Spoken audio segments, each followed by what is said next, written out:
اللہ تعالیٰ فرماتے ہیں کہ تم میری خاطر اپنی تمام خواہشات کا گلا گھونٹ۔ جب انسان کئی گھنٹوں تک نہ کھاتا ہے اور نہ پیتا ہے تو اس کی لائف بورنگ ہونا شروع ہو جاتی ہے۔ تو اللہ تعالیٰ نے ہمیں ایک مہینے کے لیے بورنگ میں ڈال دیا، بوریت میں ڈال دیا۔ اور یہ کیوں ڈالا؟ یہ مادہ پرست لوگوں کے ذہنوں میں یہ بات نہیں بیٹھنے والی۔ تبھی تو بہت سارے ایسے لوگ ہیں جو روزہ نہیں رکھتے، کہتے ہیں کہ ہم سے روزہ رکھا نہیں جاتا، ہمیں طاقت نہیں ہوتی روزہ رکھنے کی، بوریت برداشت نہیں ہوتی ہم سے۔ اور جو اللہ اور اس کے رسول پر ایمان رکھتے ہیں ان کو معلوم ہے کہ اس میں ہمارا ہی فائدہ ہے۔ روزہ رکھ کر تھوڑی دیر کی ٹینشن برداشت کرتے ہیں اور اپنی لائف کو پہلے سے بھی زیادہ اچھا بنا دیتے ہیں، پہلے سے بھی زیادہ بہتر بنا دیتے ہیں۔ تو اللہ نے جو روزے کا مقصد بتایا، لعلکم تتقون، تاکہ تمہارے اندر خواہشات کو برداشت کرنے کا جذبہ ہو، اپنی خواہشات پر کنٹرول کر سکیں۔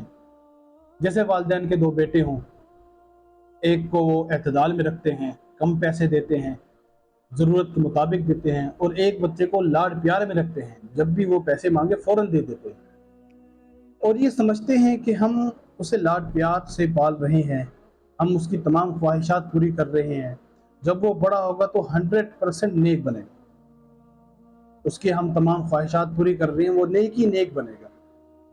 کیا آپ کا کیا خیال ہے؟ کیا وہ نیک بنے گا یا بگڑے گا؟ بگڑے گا وہ۔ بالکل اسی طرح ہمارا بھی یہی حال ہے، پورا سال ہماری تمام خواہشات پوری ہوتی ہیں، بجائے سدھرنے کے ہم اور بگڑتے ہیں۔ اللہ کے کتنے حکام ہیں، حقوق الوالدین ہیں، والدین کے سامنے اف تک نہیں کرنا، نمازیں پڑھنی ہیں 5 وقت، روزے رکھنے ہیں، صدقہ ادا کرنا ہے۔ جب اللہ تعالیٰ دیکھتے ہیں کہ بندے بگڑنا شروع ہو گئے تو اللہ تعالیٰ ہم سے ایک ایسی نعمت کھینچ لیتے ہیں جو ہمیں تمام کاموں سے زیادہ مرغوب ہے، اور وہ ہے کھانا اور پینا۔ جب انسان کئی گھنٹوں تک بھوکا رہتا ہے نا، جب اس کا پیٹ خالی ہوتا ہے، بھوک لگتی ہے اسے، تو اس سے کوئی کام بھی نہیں ہوتا، چاہے وہ کسی قسم کا بھی کام ہو، طاقت ہی نہیں رہتی اس میں کام کرنے کی۔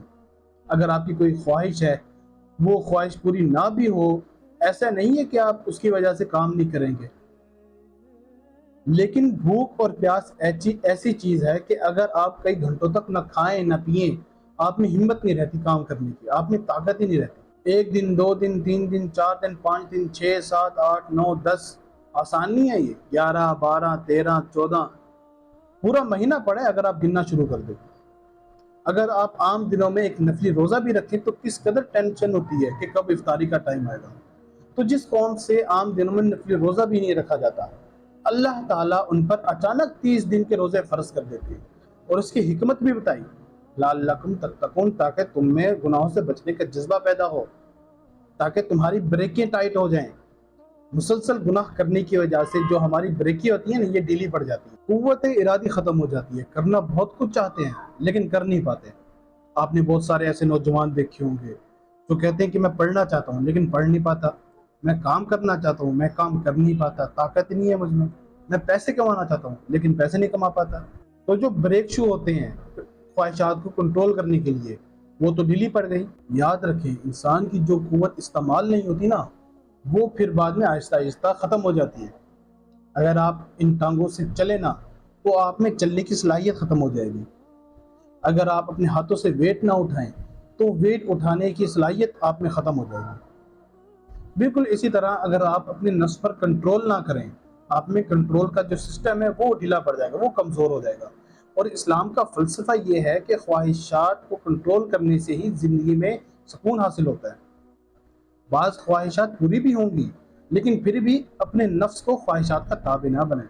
اگر آپ کو زندگی میں سکون چاہیے تو خواہشات پر کنٹرول رکھیں، ورنہ خواہشات پوری کرتے کرتے مر جانا ہے۔ تو خواہشات کو پوری کرنے سے زندگی میں سکون نہیں آتا، زندگی میں سکون خواہشات پر کنٹرول کرنے سے آتا ہے۔ آدمی روزہ رکھتا ہے تو افطاری کا اسے مزہ آتا ہے۔ عام دنوں میں بھی ہم کھانا کھاتے ہیں لیکن اتنا مزہ نہیں آتا جتنا ہمیں روزہ رکھ کر افطاری میں مزہ آتا ہے، افطاری میں کھانا کھانے میں مزہ آتا ہے۔ تبھی تو نبی کریم صلی اللہ علیہ وسلم نے فرمایا کہ للصائم فرحتان، روزے داروں کے لیے 2 خوشخبری ہیں۔ ایک خوشخبری اس وقت جب وہ روزہ افطار کرے، اور دوسری خوشخبری اس وقت جب وہ یہ سوچتا ہے کہ اللہ تعالیٰ نے اس کا ثواب میرے اعمال میں ہمیشہ کے لیے لکھ دیا۔ تو میرا مقصد اس بیان سے روزے کی ترغیب دینا نہیں ہے، میرا مقصد ہے جس چیز کے لیے روزہ فرض کیا گیا ہے اس پر فوکس دینا، اور وہ کیا ہے؟ اپنے خواہشات پر کنٹرول کرنا، گناہوں سے بچنا۔ ڈاکٹر جب آپ کو کوئی دوائی دیتا ہے نا، تو آپ کی کوئی بھی نیت ہو، لیکن وہ دوائی جس کام کے لیے ہے وہ وہی کام کرے گی۔ آپ کے سر میں درد ہے، آپ کو بخار ہے، آپ کو ڈاکٹر نے کہا کہ 2 گولی پیناڈول کی کھا لو، آپ کو آرام آ جائے گا۔ آپ نے یہ نیت کی کہ میرے پیٹ میں درد ہے، مجھے قبض ہے، اس گولی سے میرے پیٹ کا درد ختم ہو جائے، کیا وہ درد ختم ہوگا؟ آپ کی نیت یہ تھی کہ میرا قبض کا مسئلہ حل ہو جائے، کیا وہ حل ہوگا؟ بالکل اسی طرح روحانی دوائیں بھی ہیں۔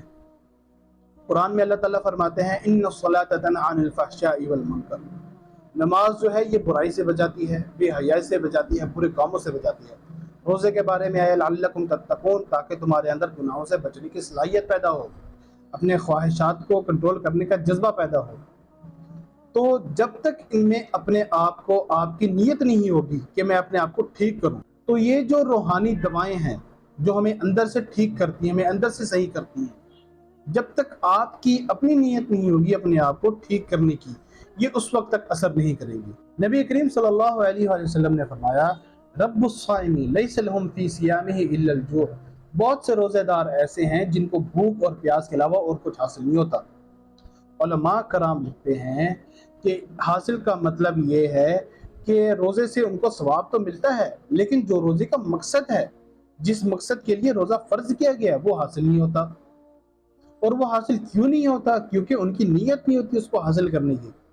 تبھی تو آپ دیکھیں کہ رمضان سے پہلے نوجوانوں کی جس طرح حالت ہوتی ہے، مجال ہے کہ رمضان کے بعد 1% بھی ان میں چینجنگ آئے۔ فارمیلٹی پوری کر رہے ہوتے ہیں روزہ رکھنے کی، بس نمازیں پڑھ رہے ہیں، روزے رکھ رہے ہیں، لیکن چینجنگ کا نام و نشان ہی نہیں ہے۔ اور ہمارے ہاں کھانے کی سپیڈ اتنی ہے، کھاتے ہی جا رہے ہیں، کھاتے ہی جا رہے ہیں لوگ، ناشتہ کھاتے ہیں، دوپہر کو کھاتے ہیں، شام کو کھاتے ہیں، رات کو کھاتے ہیں، کھاتے ہی جا رہے ہیں، کھاتے ہی جا رہے ہیں۔ تو اس سے معلوم یہ ہوتا ہے کہ ہمارا اپنے اوپر بھی کنٹرول نہیں ہے۔ آپ دیکھیں بیرون لوگ جیسے چائنیز ہو گئے، جاپانیز ہو گئے یا کورین ہو گئے، دبلے پتلے ہوتے ہیں، بالکل سمارٹ اور ہینڈسم ہوتے ہیں۔ بعض لوگ جو ہوتے ہیں نا وہ نیچرلی موٹے ہوتے ہیں، ان کا وزن بہت زیادہ ہوتا ہے، وزنی ہوتے ہیں بہت۔ ہمارے پاکستان میں بھی بعض ایسے لوگ ہیں، لیکن اکثر کھانے کی وجہ سے موٹے ہیں۔ ہمارے صحابہ کرام میں بھی ایسے ہوا کرتے تھے بعض صحابی جو نیچرلی جن کا وزن بہت زیادہ ہوا کرتا تھا۔ تو کفار لوگ بھی اپنے کھانے میں اپنے آپ کو کنٹرول میں رکھتے ہیں، اور ہمارے ہاں کھانوں کی قسمیں ہیں۔ تیجے کا کھانا الگ ہے، چوتھویں کا کھانا الگ ہے، 40ویں کا کھانا الگ ہے، میلاد کا کھانا الگ ہے، قرآن کے ختم کے کھانے کا الگ ہے۔ اتنے کھانے شامل کر لیے اسلام میں، حالانکہ اسلام میں صرف 4 کھانوں کا ذکر ہے۔ ایک ولیمے کا کھانا ہے، اور ایک عقیقہ کا کھانا جب بچہ پیدا ہو، اور 2 کھانے ہیں وہ عیدین کے کھانے ہیں۔ اس کے علاوہ 5واں اسلامی کھانا اسلام میں کہیں ثابت ہی نہیں ہے۔ اور ہمارے ہاں جتنا فوکس کھانے کو دیا جاتا ہے، اتنا فوکس کسی اور کو دیا ہی نہیں جاتا۔ جو اسلام ہمیں اپنی خواہشات پر کنٹرول کروانے کی کوشش کر رہا ہے، ہم نے اسی اسلام کو ہی اپنی خواہشات پوری کرنے کا مذہب بنا رکھا ہے۔ تو جب کنسیپٹ ہی کلیئر نہیں ہے، جب ایک نیت ہی نہیں اپنے آپ کو سیدھا کرنے کی، تو عوام سیدھا کیسے ہوگی؟ نبی کریم صلی اللہ علیہ وسلم نے فرمایا وہ شخص مسلمان ہی نہیں جس کا پڑوسی بھوکا سویا ہو اور وہ خود پیٹ بھر کر سویا ہو۔ جب آپ کے سامنے یہ حدیث آئی، آپ نے کیا کیا؟ آپ اس کی تحقیق میں پڑ گئے کہ یہ صحیح ہے، ضعیف ہے، مسلم کی ہے، بخاری کی ہے۔ شروحات تلاش کی آپ نے کہ کس صورت میں واجب ہے پڑوسی کو کھانا کھلانا، کس صورت میں پڑوسی کو کھانا کھلانا مکروہ ہے، اور کس صورت میں مستحب ہے۔ اب اس پوری تقریر کا پڑوسی کو ٹکے کا بھی فائدہ نہیں ہے۔ حدیث کا منشا یہ نہیں تھا کہ آپ اس پر بحث کریں یا تقریر کریں۔ حدیث کا منشا تو یہ ہونا چاہیے تھا کہ آپ کا پڑوسی بھوکا نہ سوئے، اور وہ بیچارہ ویسے کا ویسا ہی بھوکا سو رہا ہے، اور آپ ادھر شروحات لکھ رہے ہیں۔ ہماری زندگی میں تحقیقات بہت ہیں۔ پاکستان میں ہر شخص ہر فن کا ماہر نکلتا ہے۔ دیکھیں آپ یوٹیوب پر کیسے کیسے لوگ بیٹھے ہوئے ہیں جن کو علم بھی صحیح نہیں ہے، جن کا کانسیپٹ ہی کلیئر نہیں ہے، اور عمل میں بھی وہ 0 کے 0 ہے۔ تو روزہ ہمیں پیغام یہ دینا چاہتا ہے، ہمیں یہ بتانا چاہتا ہے کہ اسلام خواہشات کو پورا کرنے کا نام نہیں ہے، اسلام خواہشات کو کنٹرول کرنے کا نام ہے۔ اور رب کریم نے محبوب ترین خواہش ہم سے کھینچ کر ہمیں یہ سمجھایا ہے کہ جب آپ اس خواہش کو بھی چھوڑ سکتے ہو جو آپ کو دنیا میں سب سے زیادہ مرغوب ہے، تو اور خواہش چھوڑنا آپ کے لیے بہت آسان ہے۔ تو اس لیے روزے کا مقصد یہ ہے کہ اپنے گناہوں پر کنٹرول کریں، اپنی خواہشات پر کنٹرول کریں۔ اگر آپ کنٹرول کریں گے تو اس سے آپ کو فائدہ ہوگا اور روزے کا مقصد بھی حاصل ہوگا۔ اور اگر آپ کنٹرول نہیں کریں گے، روزے تو ویسے گزر جائیں گے آپ کو روزے کا ثواب بھی ملے گا، لیکن جو مقصد ہے روزوں کا، جس مقصد کے لیے روزے فرض کیے جاتے ہیں، وہ مقصد آپ کو حاصل نہیں ہوگا۔